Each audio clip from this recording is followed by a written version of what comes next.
Good morning! May ulam na ba kayo?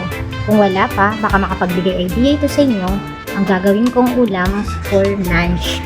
So, bumili lang po ako ng 2 slice ng tuna. Pagkatapos, nagpainit naman ako dito ng mantika para po ipiprito natin yung 2 slice ng tuna. So, yung 2 slice na yan, ay gagawin kong prito na yung isang slice ay toasted at yung isa naman ay medyo katamtaman lang ang pagkakaprito kasi ihahalo natin sa gulay. So, kung makikita nyo ha, medyo toasted na tong isa. So, yan lang, sasawsaw natin yan sa suka. And then, itong isa naman, medyo katamtaman lang ang pagkakaprito kasi ihahalo ko yan sa gulay na may gata. So, ito na yung mga ricado na nabili natin. Bumili ako ng baboy. Meron tayong sitaw. At meron din po tayo ditong 2 pirasong kamatis. So, yan, ihahalo natin lahat yan. Sibuyas, and then may konti tayong alamang para mas masarap. At bumili na rin po ako ng ready-made na gata. Ito po yung Coco Mama. At 2 sili. Pagkatapos na po ay hiniwa-hiwa ko na lahat yan. So, makikita nyo, ready na.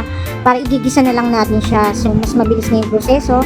Niready ko muna lahat. So, ito, nagisa na tayo dyan. Pinaghalo-halo ko lang po yung kamatis, yung sibuyas, yung luya, yung bawang, and then, ginisa ko na rin po dyan yung baboy. Nilagyan ko po ng konting asin at konting paminta.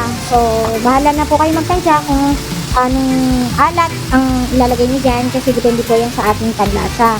So, yan. Pagkatapos po nyan, isang kutsa lang po natin and then lagyan natin ng konting tubig para lumambot yung karne. So, inad ko na rin po pala dito yung alamang para lumasa na. So, yan. Konting pakulo lang po muna. Pakulaan lang natin ng konti. At pag medyo malambot na, yan, saka natin i-add yung mga gulay. So, dahil kumukulo na at medyo malambot na yung karne natin, inad ko na po dito yung sitaw at yung sili. Para sa gayon, umambot na yung gulay. Pag malambot na yung karne, sabay na pong lalambot yung ating sitaw. At ganun din po, lalasa na yung sili na medyo may sipa, may anghang. So, yan. Hintayin natin pong kumulo ulit. And then, saka natin i-add yung gata. So, yan. Final po yung gata para mas masarap manuot po yung lasa ng gata sa ating gulay at karne. So, ganun po ulit. Pakukuluan lang po natin yan hanggang magmantika yung gata. So, halo natin yung isda para magmix po yung lasa ng isda sa ating gulay at karne.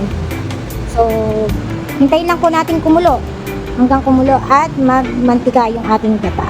And then, pagkatapos po niyan, ready na. Kung makikita nyo po dito, medyo parang matutuyuan na yung sabaw. So, yan po, nagmamantika na yung ating gata at ready na po yan i-serve. So, kung makikita nyo naman po, nakakatakam na. Sura pa lang talaga, mapapakain ka na ng marami dito. Sobrang sarap. So, pag ganito ang ulam ninyo, mag-ready na kayo ng maraming kanin at siguradong mapapakain kayo ng madami.